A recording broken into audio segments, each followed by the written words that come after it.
sommes heureux d'être là ce soir, en ce jour où tu veux finir un cycle pour commencer un autre. Tu veux finir le cycle de la routine, le cycle des malheurs, le cycle des mauvais événements dans des vies, dans des familles, afin d'initier un nouveau cycle. Je te dis merci, Père, ce dernier jour pour tout ce qu'a été ce séminaire depuis le premier jour jusqu'à ce jour. Merci de nous avoir bénis. Merci de nous avoir fait du bien. Merci de nous avoir visités. Merci parce que spirituellement nous avons reçu. Physiquement nous allons voir ce que tu as déversé sur nos sacrements. Accepte ces acclamations, s'il te plaît. Accepte ces acclamations, Père. Elles sont à toi. Elles te reviennent. Elles sont à toi. Elles te reviennent. Elles sont à toi. Elles te reviennent. Car nous reconnaissons en toi le seul, l'unique, le vrai Dieu, le véritable, riche en beauté et lent en la colère. Tu es plus beau que tous les fils des hommes. Nous sommes heureux pour ce que tu fais parmi nous. Merci de parfaire ce que tu as commencé en nous parlant ce soir. Dans le précieux nom qui est le tien, Jésus, que nous avons ainsi prié. Nous disons Amen. Amen. Je vais vous garder debout. Je vais vous garder debout. Nous allons lire la portion des Écritures pour ce soir.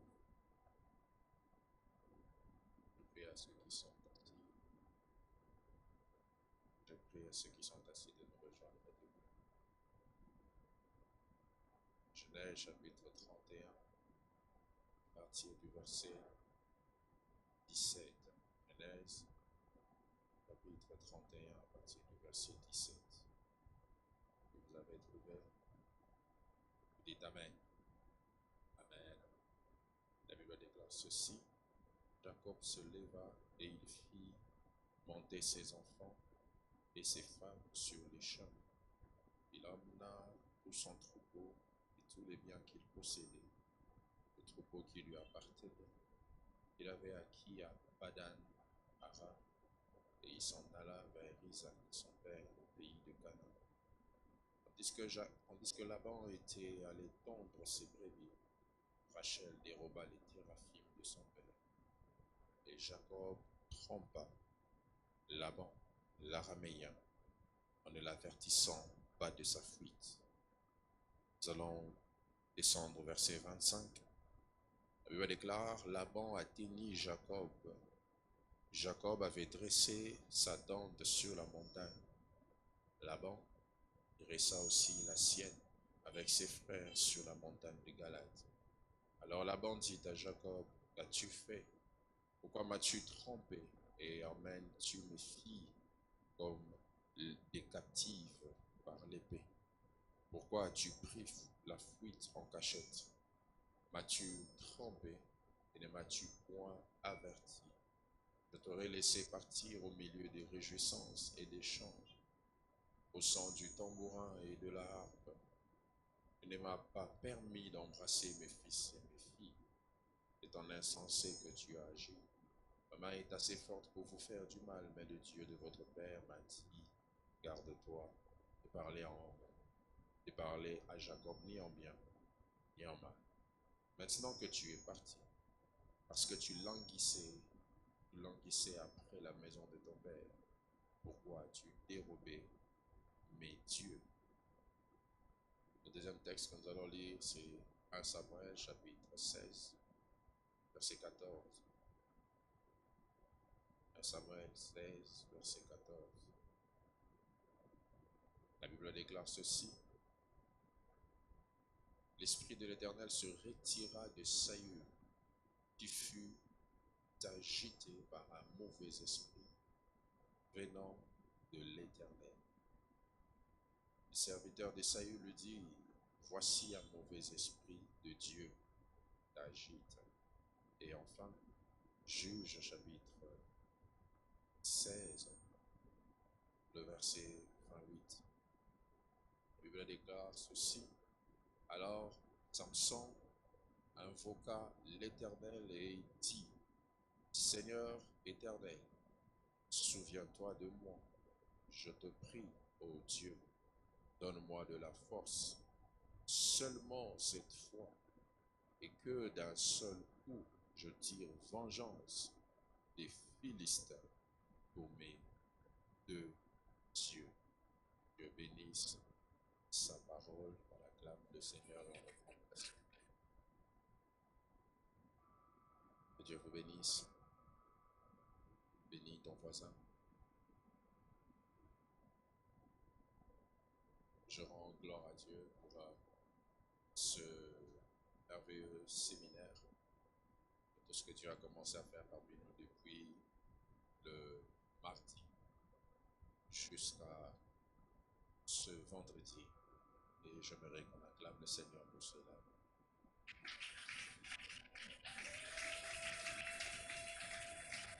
Eh bien, Dieu a fait beaucoup de choses parmi nous. J'ai été très touché par le témoignage d'une sœur qui était venue ici pour la première fois mardi. Et pendant qu'on priait, elle dit n'avoir rien mangé. Elle sentait l'onction de l'esprit qui l'a conduit à aller vomir pendant plusieurs temps. Et c'était l'obtention d'une délivrance que Dieu venait de lui accorder. Et nous bénissons Dieu pour toute autre chose qu'il a fait pendant ce séminaire. Amen. En finissant ce soir, j'aimerais nous laisser à l'esprit, je dirais, une pensée, mais dans deux formes. Je vais nous parler sur quand l'esprit d'erreur invite d'autres esprits. Dans l'esprit ou le cycle d'erreur invite des esprits. Vous savez, quand vous observez un cercle qui tourne, soit un élément qui est en train de tourner, il suffit d'injecter quelque chose dans ce qui tourne et vous verrez que la chose aussi commencera à tourner. Ça va rester dans le cercle et ça deviendra un élément cyclique. On pourra de temps en temps revenir vers éloigner l'émetteur du Wi-Fi. Les amis, éloigner l'émetteur du Wi-Fi. Donc, la chose pourra de temps en temps revenir parce que quand on entre dans un cercle, on peut faire du surplace. Et sachez que lorsque votre vie est faite du surplace, vous devez comprendre que vous êtes dans un cycle mauvais. Je n'oublierai jamais un temps de ma vie où même dans le ministère, j'avais l'impression de faire de surplace. Dans tous les domaines, j'avais l'impression de faire de surplace, même dans les finances. J'avais l'impression que quand j'atteignais un tel montant, après, je devais rentrer comme à la case départ. Et c'était devenu comme un principe cyclique. Et je n'oublie jamais une période pendant l'année passée, j'avais senti cette chose-là entrer à l'église. On avait passé une période pendant, je crois, un ou 2 mois, où il y avait des sérieux problèmes financiers. En un mois, on a eu à faire réparer plus de 5 fois le groupe électrogène qui ne s'arrangeait pas. Et en la même période, j'entendais plusieurs ouvriers dire telle chose dans ma vie est abîmée, telle chose ne fonctionne pas. Et même dans ma propre vie, je vivais cela. Et Dieu m'a fait comprendre qu'on veut vous faire entrer dans un cycle. Et ceux qui s'en rappellent, je crois que c'était pendant juin de l'an passé, on s'était mis à prier sérieusement pendant le vendredi et cette chose-là s'est arrêtée. Donc sachez, mes frères et sœurs, que ce de quoi l'on parle est réel et vrai. Quand je parle de l'invitation des autres esprits par l'esprit d'erreur, parce que La Bible déclare dans Marc que lorsque un démon entre dans un lieu et qu'il est chassé de ce lieu, il partait. Si le lieu où il était entré reste vide, ce démon reviendra. Et quand il reviendra, il appellera d'autres esprits.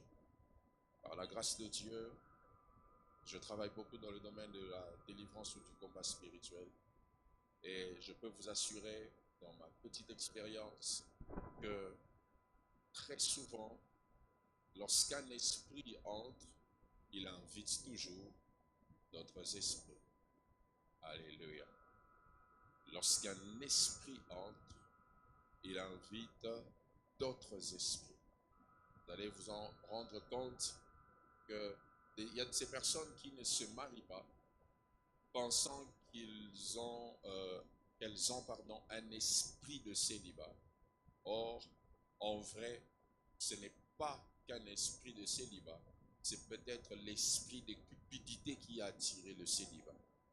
Donc, les esprits s'invitent. Et du coup, l'esprit d'erreur a aussi des esprits qui l'invitent. Et c'est ce que je veux vous faire voir ce soir, avant de vous parler de comment vaincre le cycle d'erreur. Sachez ceci, je veux que vous me suiviez attentivement.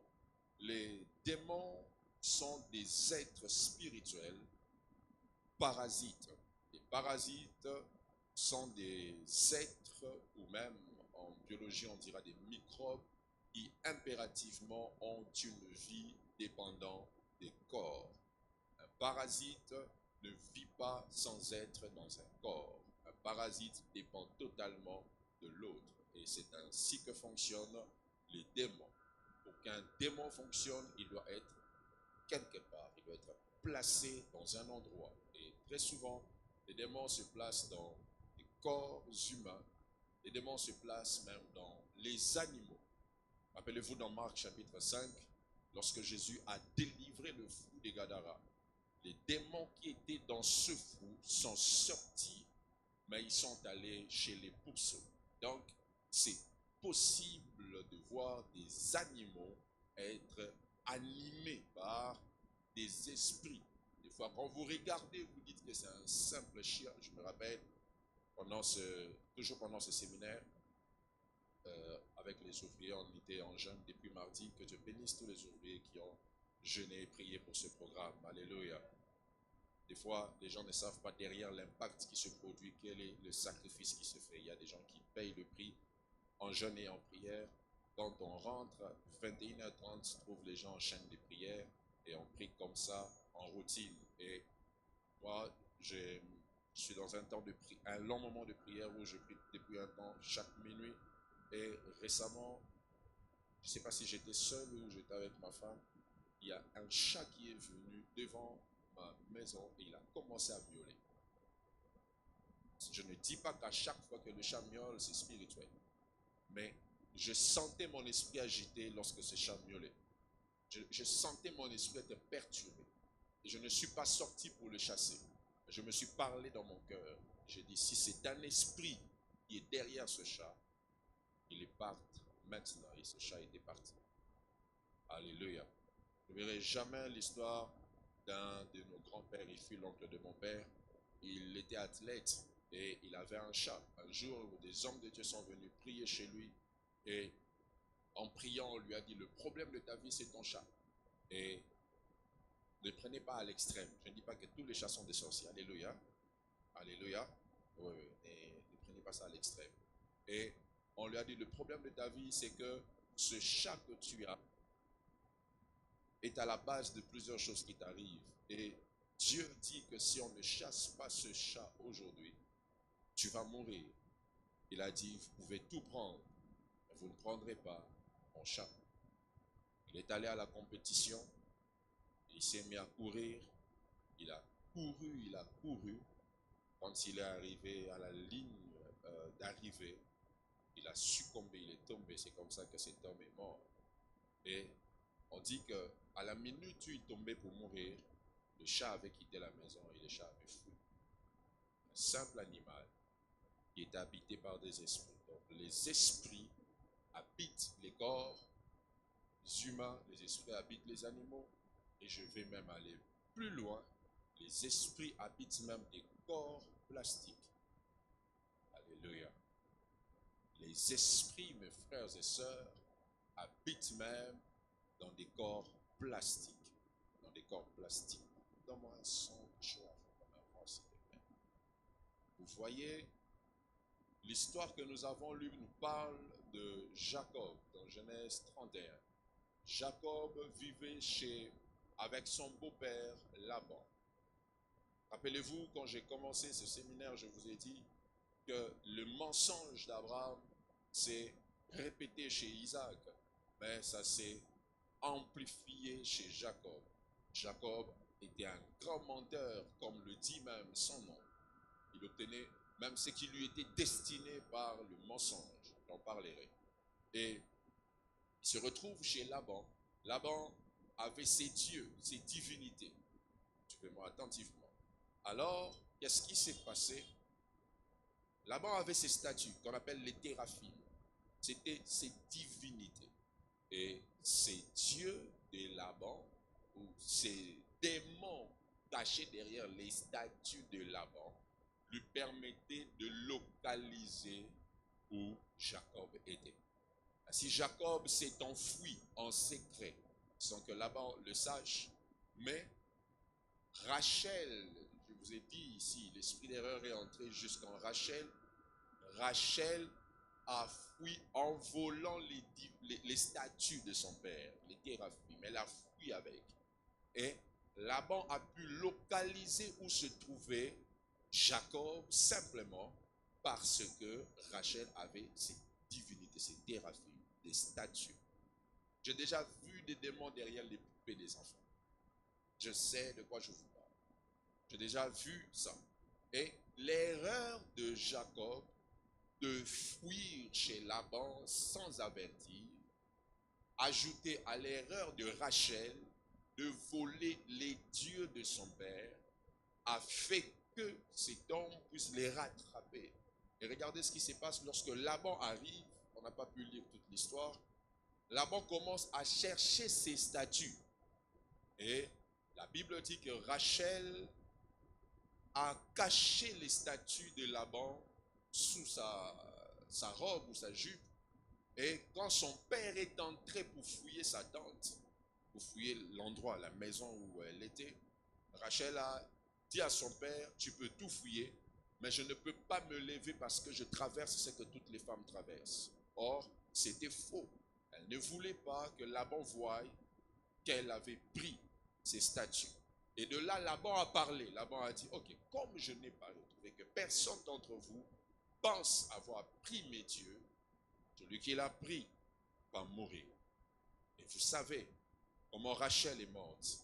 Elle est morte trop jeune quand elle a couché Benjamin. Pourquoi? Parce qu'elle avait volé les statues dans lesquelles il y avait des esprits. Je parle à quelqu'un. Il a volé des statues dans lesquelles il y avait des esprits. Enfin, tu vas bien? Ça te dérangera de boutonner ta chemise? Non. Ça te dérangera de boutonner ta chemise? Tu peux le faire, hein? Merci beaucoup. Alléluia. Donc, à cause de cela, un esprit est entré et Rachel est morte. Un jour, dans une famille, ils étaient assis et il y avait au mur la photo d'un oncle. Cette photo est tombée pour la première fois. Ils n'ont pas prêté attention. La photo est tombée pour la deuxième fois. Ils n'ont pas prêté attention. Avant que la photo ne tombe la troisième fois, on les a appelés pour dire qu'ils venaient de mourir. Alléluia. Les esprits n'habitent pas que les corps humains. Les esprits n'habitent pas que les animaux. Les esprits peuvent habiter, même dans des objets. Dans des objets. Un esprit peut habiter un cadeau. Un cadeau. Ne prenez rien sans prier. Un esprit peut habiter dans une photo. Ne postez pas beaucoup si vous ne priez pas beaucoup. Je parle à quelqu'un. Ne postez pas beaucoup si vous ne priez pas beaucoup. Ne mettez pas tout de... On peut... Regardez ce qui se passe dans les maisons des féticheurs. Qu'est-ce qu'on amène? Les photos. Qu'est-ce qu'on amène? Les vêtements. Qu'est-ce qu'on amène? Des points de contact. Et ton visage est ton point de contact. Ton visage est ta représentation. Dans le monde des esprits, on n'a pas besoin que tu sois là. On a besoin que tu sois représenté. Alléluia. On a déjà eu à faire des délivrances de quelqu'un qui n'est pas là, mais que par sa photo. Rappelez-vous à Shekinah de 2023, ici, en ce lieu. Il y avait une sœur qui, pendant qu'on faisait sa délivrance, l'esprit de quelqu'un dans son village a réagi ici. Et je me rappelle avoir dit à cet esprit-ci, comme tu ne veux pas la laisser, tu vas mourir aujourd'hui. Et la sœur est rentrée et elle a appris que cette personne était morte au même moment où on priait ici au culte. Au même instant. Tu n'as pas toujours besoin d'être présent à un endroit pour être représenté. Les esprits fonctionnent comme ça. Et lorsque Rachel a commis l'erreur de voler les divinités de son père, elle a fait entrer le faux Dieu. Et ça a amené tout ce que ça a amené. Voici,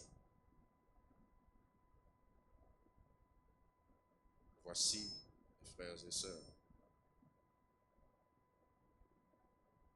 comment fonctionne le monde des esprits avec l'esprit d'erreur. La première des choses, c'est que l'esprit d'erreur attire toujours le vide spirituel. Un Samuel chapitre 16 nous montre un homme au nom de Saül qui avait commis l'erreur de désobéir à Dieu. Il avait désobéi à Dieu et qu'est-ce que Dieu a fait? Dieu a retiré de Saül son esprit. Donc, Saül était resté vide à cause de son erreur. Une erreur a créé un vide spirituel. Et sachez que le monde spirituel a horreur du vide. Le monde spirituel n'aime pas le vide. Le vide est toujours l'invitation aux esprits. Et il y a des esprits qui viennent sans être appelés. Si Dieu vient par invitation, le diable ne vient toujours pas par invitation. Et Saül restant vide, la Bible déclare que un mauvais esprit de Dieu s'est posé sur Saül. Un mauvais esprit. Lorsque tu commets certaines erreurs comme la désobéissance, parce que Saül avait désobéi, l'esprit de Dieu te quitte. Et quand l'esprit de Dieu te quitte, un vide se crée en toi. Il y a de ces erreurs, depuis que tu les as commises, tu sens qu'il y a un vide dans ton esprit. Tu sens qu'il y a un vide en toi. Tu sens que Dieu ne te parle pas. Tu sens que Dieu n'est plus proche de toi. Tu aimais ce que le pasteur Roy avait dit avant-hier. Il a dit, le plus important, c'est d'être celui à qui Dieu peut parler à l'oreille. Et lorsque tu désobéis, Dieu détruit la proximité. Le vide se crée lorsqu'on commet l'erreur, les erreurs. L'esprit d'erreur attire toujours le vide. Et comme je l'ai dit, le monde spirituel n'aime pas le vide. Ça va inviter des esprits. Deuxièmement,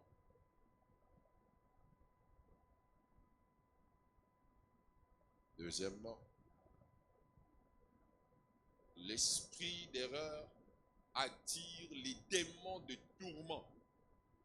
Les démons de tourment. C'est quoi le tourment?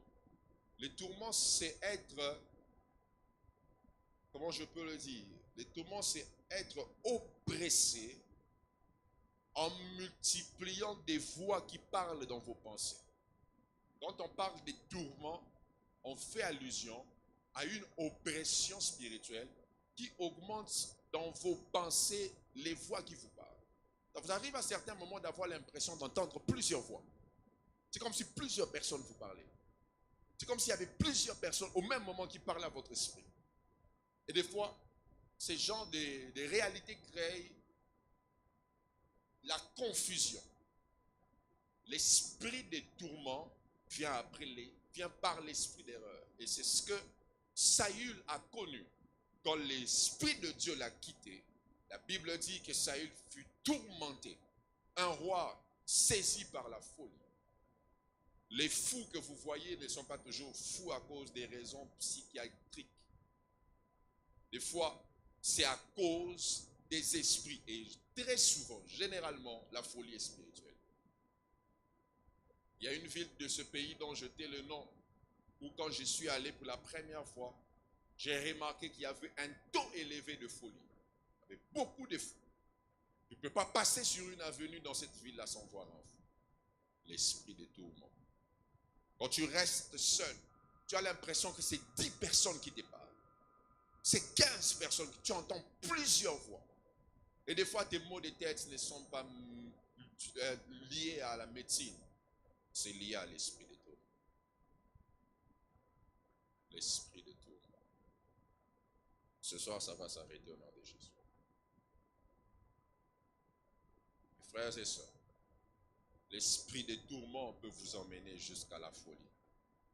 Gloire à Dieu qui a un dépistage gratuit au Saint-Pépé. Il faut aller.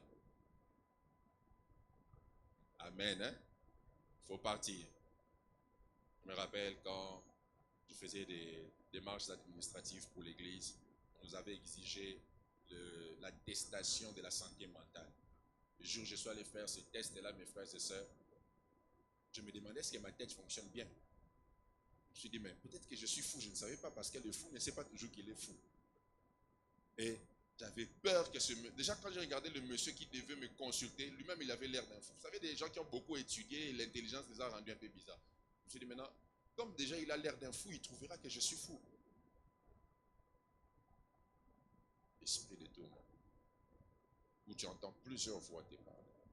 Quand tu veux dormir, tu sursautes parce que tu entends plusieurs voix.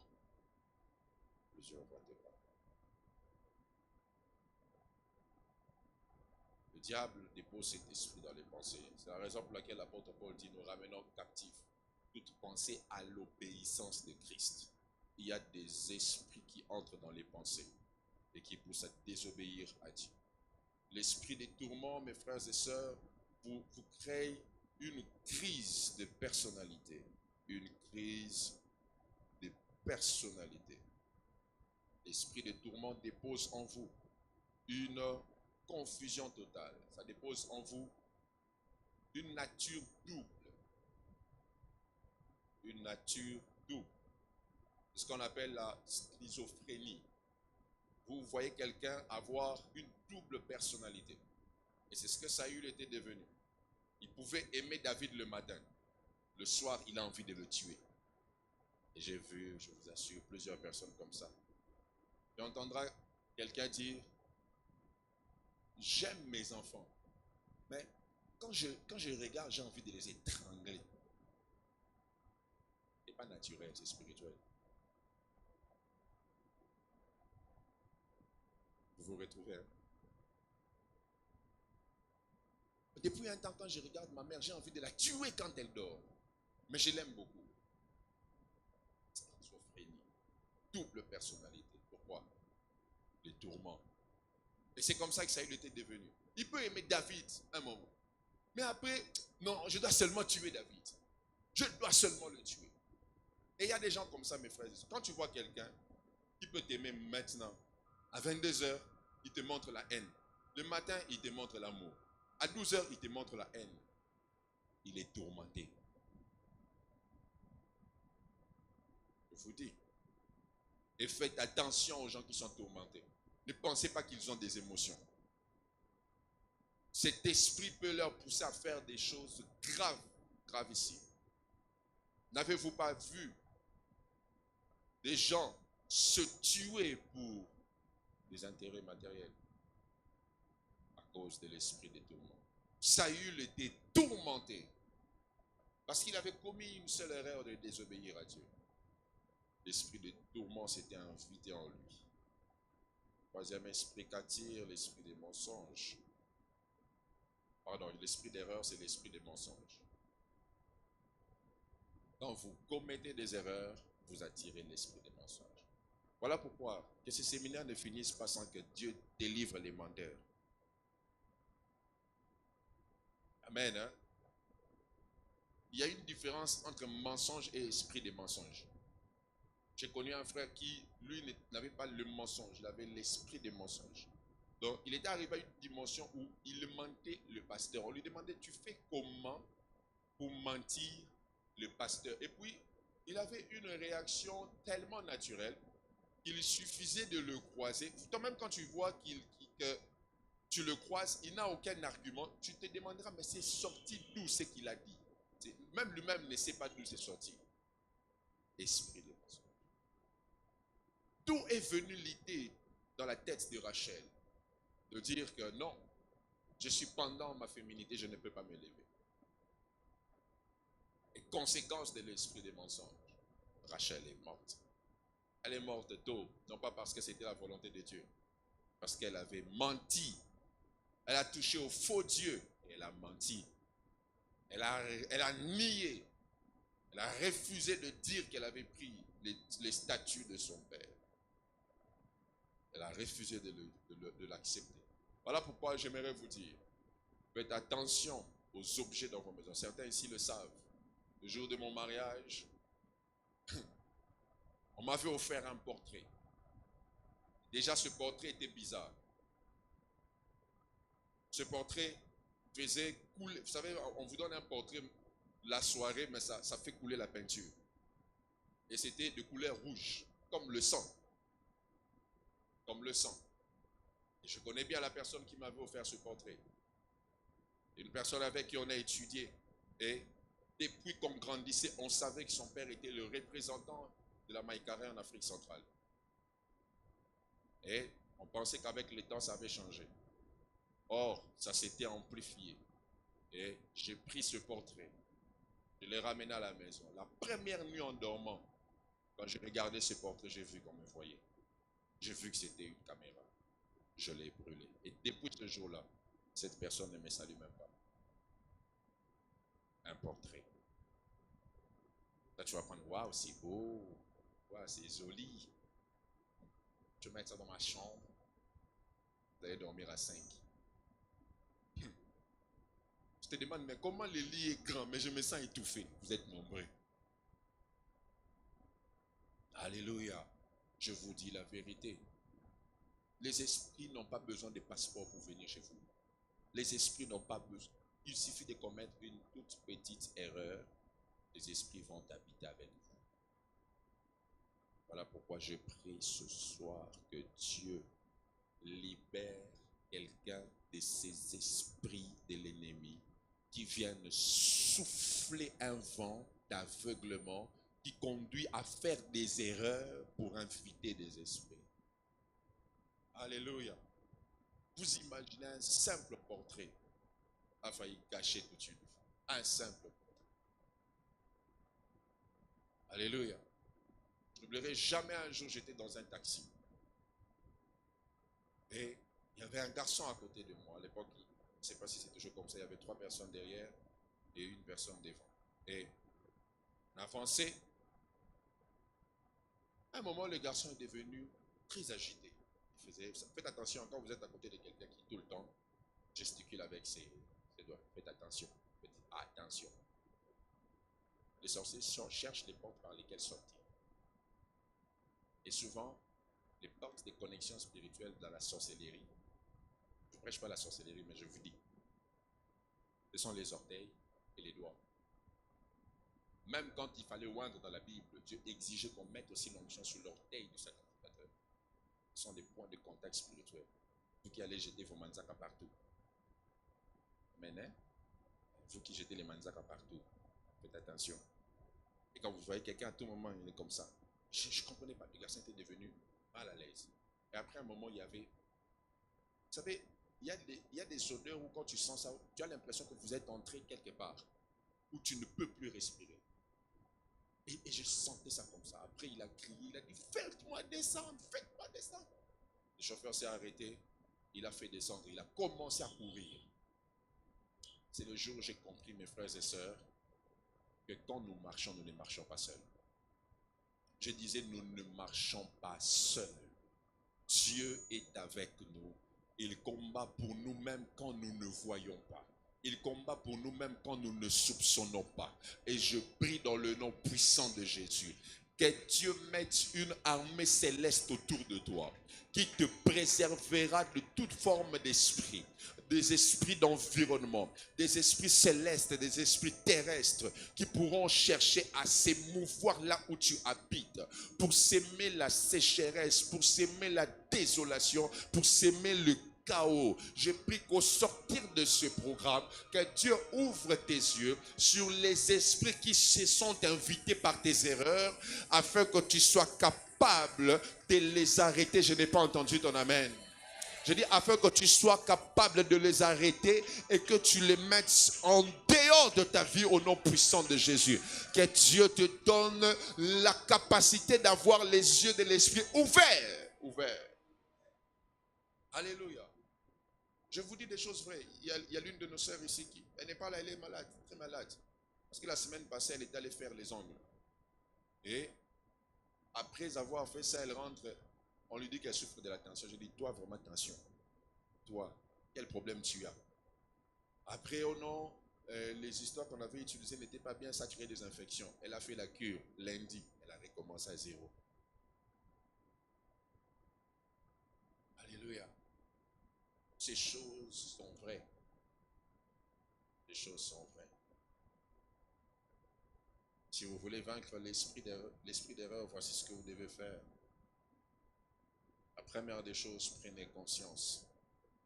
Celui qui prend conscience qu'il a commis une erreur peut s'en sortir.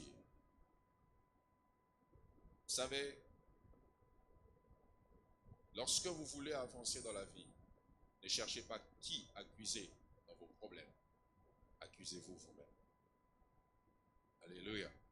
Celui qui est capable de dire que c'est parce que j'ai fait telle chose peut s'en sortir. Si Rachel pouvait ne fût-ce que reconnaître cette erreur d'avoir volé les statues qui avaient des esprits, Rachel pourrait vivre longtemps. Mais n'a pas reconnu ses erreurs. Il faut prendre conscience afin de se relever de ses erreurs. La deuxième des choses pour vaincre le cycle d'erreur, il faut consulter l'histoire. Il faut consulter l'histoire. Mes frères et sœurs, tant que vous ne consultez pas l'histoire, vous subirez l'histoire. Tant que vous ne connaissez pas l'histoire, vous resterez dans l'histoire. Tant que vous ne savez pas ce qui s'est passé dans le passé, vous vivrez dans le présent ce qui s'est passé dans le passé et vous risquez de léguer dans le futur ce qui s'est passé dans le passé. Car la Bible dit qu'il n'y a rien de nouveau sous le soleil. Ça veut dire que pour qu'il y ait quelque chose de nouveau sous le soleil, ça doit venir du ciel. Et celui qui ne consulte pas l'histoire ne saura pas qu'il est dans un cycle de routine. Voilà pourquoi je prie qu'au sortir de ce lieu, que Dieu te donne la capacité d'aller demander à tes parents de te parler un peu de votre arbre généalogique. Que Dieu te donne la capacité d'aller consulter l'histoire même du quartier où tu veux habiter. Mes frères et sœurs, lorsque Dieu a promis la terre promise, c'est Dieu qui avait promis, mais il dit à Moïse d'envoyer des explorateurs pour s'acquérir de l'histoire du territoire où il devait aller. Le même Dieu qui pouvait révéler les choses liées à ces territoires par prophétie a demandé à ces hommes d'aller sur place, car mes frères et sœurs, Dieu ne parle pas que par la prophétie, Dieu parle aussi par la capacité à chercher l'information. Je dis, Dieu parle aussi par la capacité à chercher l'information. Ne soyez pas remplis de l'esprit des Quinois qui préfèrent boire le lait parce qu'ils ont vu quelqu'un danser au lieu de boire le lait après avoir lu ce qui est comme composant de ce lait. Voilà pourquoi beaucoup de gens font des diarrhées en cours de route. Pourquoi? Parce qu'ils préfèrent acheter des choses parce que celui qui a dansé a bien dansé au lieu de savoir qu'est-ce qu'on a mis dans la chose qu'on achète. Je parle à quelqu'un. Ok, rigole. Hey, c'était celui qui dansait. Je vais boire qui rigole. Qu'est-ce que tu sais ce qu'on a mis dedans? Ça correspond avec toi. Il faut consulter l'histoire. Alléluia. Si tu n'es pas capable de consulter l'histoire, tu risques de subir cette histoire. Seuls ceux qui savent ce qui s'est passé peuvent dire maintenant ça doit changer. Seuls ceux qui savent ce qui s'est fait dans le passé. Jaïbeth savait ce qui s'était fait, mes frères et sœurs, et il a eu la capacité de parler différemment pour changer le cycle ancien. Jérémie savait ce qui s'était fait. Voilà pourquoi il s'est levé. Il a dit, en ce temps-là, on ne dira plus que les parents ont mangé des raisins et les enfants ont eu des dents agacées, parce que Jérémie savait que c'était une loi. Pourquoi? Parce que les gens ne consultaient pas l'histoire. Mes frères et sœurs, consultez l'histoire de votre famille, sinon vous subirez les mêmes erreurs. Et même quand tu veux épouser quelqu'un, consulte son histoire. Alléluia. Consulte son histoire. Tu risques d'avoir des enfants brigands pensant que tu te dis, Seigneur, je n'ai jamais été brigand. Elle a eu un ex-brigand. Je peux dire quelque chose. Vous savez, tout ce qui est cyclique fonctionne avec la mémoire. Et Dieu a fait que les femmes aient ce qu'on appelle des cycles pour qu'il y ait des systèmes d'enregistrement. Voilà pourquoi tu peux te rendre compte qu'elle se comporte de manière bizarre. Non pas parce qu'elle veut se comporter comme ça, mais parce qu'elle a été avec quelqu'un. Et surtout s'ils se sont connus sexuellement, les informations s'enregistrent. Donc, tu peux avoir un enfant qui a le comportement de l'ex de ta femme. Italibino. Je vous dis la vérité, hein. Tu te dis, mais chez nous, personne n'est comme ça. Cycle, c'était déjà enregistré. La mémoire émet l'information. Et si tu peux consulter l'histoire, tu peux arrêter ça. Je dis, si tu sais consulter l'histoire, tu peux arrêter ça. Voilà pourquoi ne dites pas des demi-vérités. Dites-vous des vérités. Hein? Alléluia. Hein? Dites-vous des vérités, car c'est la vérité qui affranchit. La Bible dit, vous connaîtrez la vérité et la vérité vous affranchira. Celui qui ne connaît pas la vérité ne peut pas sortir d'un système de cycle. Je parle à quelqu'un. Tu es d'une famille où tu n'as pas la capacité toi-même de comprendre que les femmes ne se marient pas sans accoucher. On doit faire quoi pour que tu comprennes que c'est un cycle familial? Tu es dans une famille où tu te rends compte toi-même que tout le monde divorce. Mais attends, tu veux quoi? Tu te rends compte qu'à 45 ans, tout le monde meurt. Mais tu veux qu'on te dise comment? Consulte l'histoire. Dieu te parle déjà par ce que tu vois. Je parle à quelqu'un. Que Dieu te donne la capacité de consulter l'histoire de tes origines. Je dis que Dieu te donne la capacité de consulter l'histoire. Et la troisième des choses pour vaincre l'esprit d'erreur, il faut avoir le courage de recommencer. Mes frères et sœurs, ayez le courage de recommencer. Soyez comme Samson qui, malgré qu'il ne voit plus, il sait que le Dieu qui la voit encore. Et le Dieu qui la peut mettre à côté de lui un voisin qui l'emmène vers les poteaux qui renversent tout le temple. Et je prie que Dieu te donne la capacité de savoir que même si tout est dans le chaos, même s'il y a beaucoup de Philistins dans le temple, il est possible que je puisse renverser tous les Philistins. Mes frères et sœurs, ayez toujours le courage de recommencer. Ne te décourage pas pour dire, j'ai eu un enfant avant le mariage, je ne me marierai plus. J'ai commis beaucoup d'erreurs, je ne pourrai plus me relever. J'aimerais te dire, tu dois avoir la capacité de recommencer. Tu dois avoir le courage de recommencer. Voilà pourquoi le Dieu que nous prions est le Dieu du recommencement. Car le premier Adam a échoué. Dieu a recommencé avec le second Adam. Et j'aimerais te dire, ne te plains pas de tes erreurs. Dieu a regretté pour Adam, mais Dieu a pu mettre un autre Adam qui était meilleur. Voilà pourquoi la Bible dit, la gloire de la seconde maison sera plus grande que celle de la première. Car la seconde maison subit des corrections que la première n'a pas connues. Alléluia. La seconde maison subit des corrections. Et je prie que Dieu emmène la gloire de la seconde maison dans ta vie pour que tu connaisses des corrections là où tu avais commis des erreurs. Et je prie que Dieu te donne la capacité de recommencer. Tu as commis des erreurs dans ce business. Tu as commis des erreurs dans ce mariage. Il est possible que tu recommences en étant à l'intérieur. Il est possible que tu recommences. Voilà pourquoi ne vivez pas selon le jugement des hommes. Les hommes te diront que tu as fait l'erreur. Mais mon frère, la plus grosse erreur, c'est de rester dans l'erreur. Et j'aimerais te dire, malgré l'erreur que tu as commise, l'erreur n'est pas un échec. L'erreur n'est pas une fatalité. Aie le courage de recommencer. Et je prie ce soir que Dieu donne à quelqu'un le courage de recommencer. Je dis que Dieu donne à quelqu'un le courage de recommencer. Je dis que Dieu te donne le courage de recommencer. Que Dieu te donne le courage de recommencer. Je dis que Dieu te donne le courage de recommencer. J'aimerais te dire que le Dieu que tu pries est celui qui a la capacité de recommencer. La Bible déclare dans Jérémie chapitre 18, le divin potier était en train de faire le vase avec l'argile. Mais ça n'avait pas marché. Mais il a eu le courage de recommencer et il a fait un vase meilleur que le premier vase. J'aimerais te dire, lorsque Dieu recommencera ton histoire, les mêmes mêmes personnes qui avaient dit que c'était fini pour toi, ils ne savent pas qu'en recommençant, Dieu fera mieux pour toi. Voilà pourquoi, mes frères et sœurs, l'histoire de l'humanité recommence. Non pas par un homme qui vient comme un homme, mais par un homme qui vient comme un bébé. Même si la peau de ton recommencement ressemble à une faiblesse, j'aimerais te dire que ça finira par grandir. Si l'Adam qui est né avec la barbe a échoué, le second Adam est venu comme un bébé à Bethléem. Il a été minimisé des hommes. Mais pendant qu'on le minimisait, Hérode a vu l'étoile. Il a dit, ça c'est le roi des Juifs qui vient de naître. Parce qu'il savait que Dieu avait le plan de recommencer. Je prie que Dieu recommence quelque chose dans ta vie. Si tu me donnes un amen, que Dieu recommence quelque chose dans ta famille au nom de Jésus. Si on a dit que ce cycle ne s'arrêtera jamais, Dieu m'envoie te dire qu'il est possible de recommencer. Une histoire nouvelle peut s'écrire au travers de toi. Ah, quelqu'un me donne un amen. Dieu écrira une histoire nouvelle au travers de toi. Finis l'affaire des divorces dans la famille, parce que Dieu veut écrire une nouvelle histoire avec toi. Finis l'histoire des avortements dans la famille. Dieu veut écrire une histoire nouvelle avec toi. Finis l'histoire des morts précoces dans la famille. Dieu veut écrire une histoire nouvelle avec toi. Ce n'est pas question d'être l'aîné, mes frères et sœurs. C'est question de savoir que Dieu peut recommencer. Voilà pourquoi David était le plus jeune. Mais Dieu savait que par le plus jeune, je peux écrire une nouvelle histoire. Et j'aimerais dire à quelqu'un, Dieu peut commencer quelque chose de glorieux au travers de toi, si tu as le courage de recommencer. Je dis, si tu as le courage de recommencer. Je parle à quelqu'un qui était fatigué du ministère. Tu as dit que c'est trop, ça pèse. J'ai beaucoup échoué. Je suis tombé avec plusieurs femmes. Dieu m'envoie te dire, recommence. Quelqu'un me donne un amen. Je recommence une nouvelle relation. Ça n'a pas marché, recommence, je dis recommence. Ce frère-là n'était pas l'oméga de ta vie, parce qu'il n'est pas l'alpha de ta vie. Le jour où tu étais né, il n'était pas présent dans la maternité. C'est une rencontre du parcours. Tu peux recommencer, oh my God. Je dis, tu peux recommencer et trouver mieux que lui. Je dis, tu peux recommencer et trouver mieux que lui. Je vois quelqu'un qui va recommencer et qui fera plus que ce qu'il a fait avant. Ce travail-là n'a pas marché, ce n'est pas un problème. Je vais recommencer. Mes frères et sœurs, Dieu est capable de vous. Dieu aime voir les hommes qui recommencent à zéro. Voilà pourquoi n'ayez pas peur. Quand on va quitter ce lieu et qu'on va détruire tout ça, on va recommencer un temple plus beau. Je dis, on va recommencer un temple plus beau. Ça sera bien avec des écrans, avec la clim. Alléluia.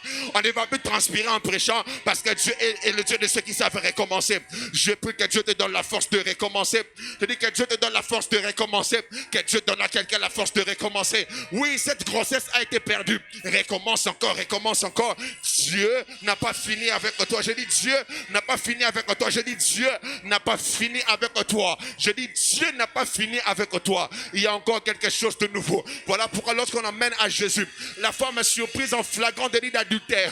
On dit à Jésus, normalement, on doit arrêter l'histoire de cette femme à cause de son erreur. Mais Jésus dit que celui qui n'a jamais commis une faute soit le premier à lancer la pierre. En soi, Jésus n'avait pas interdit qu'on lapide cette femme, mais il avait juste demandé que le premier à lapider soit quelqu'un qui est sans erreur.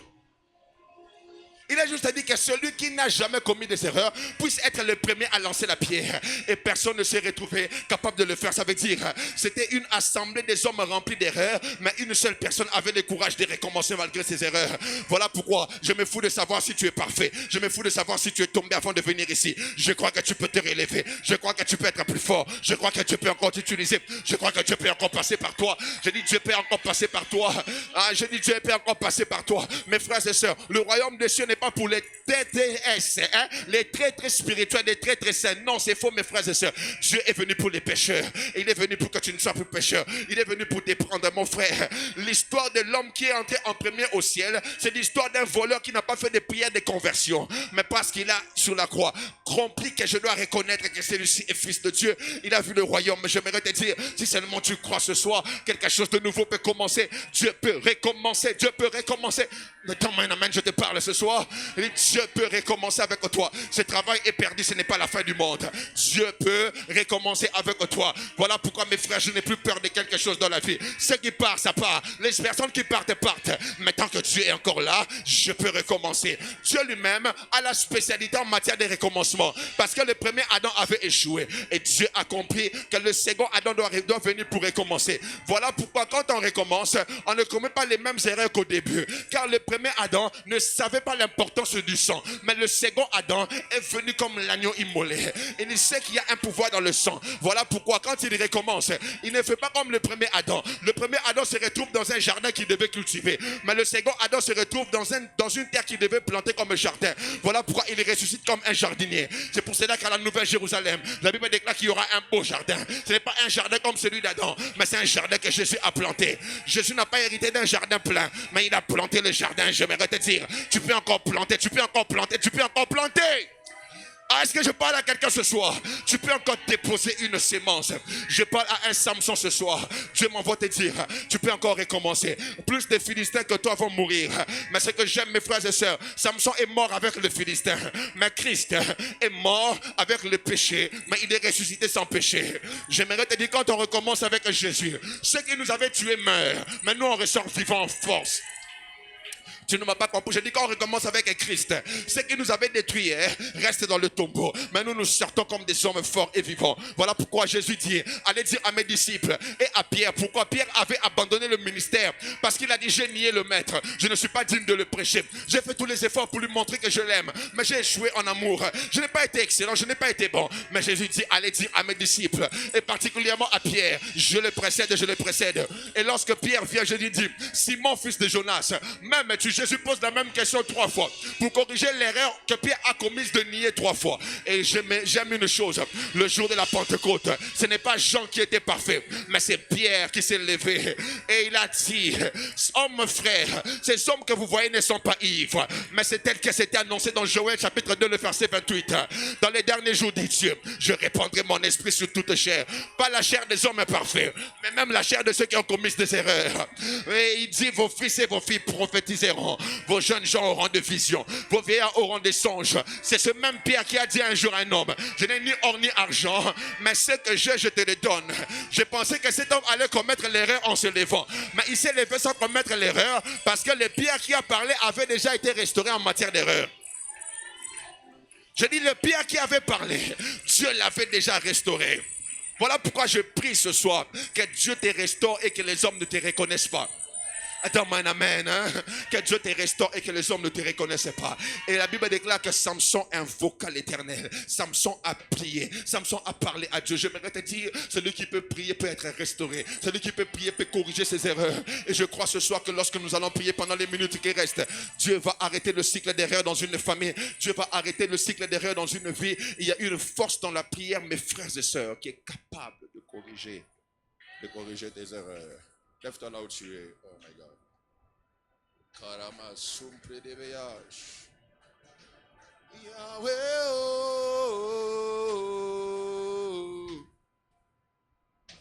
Yahweh.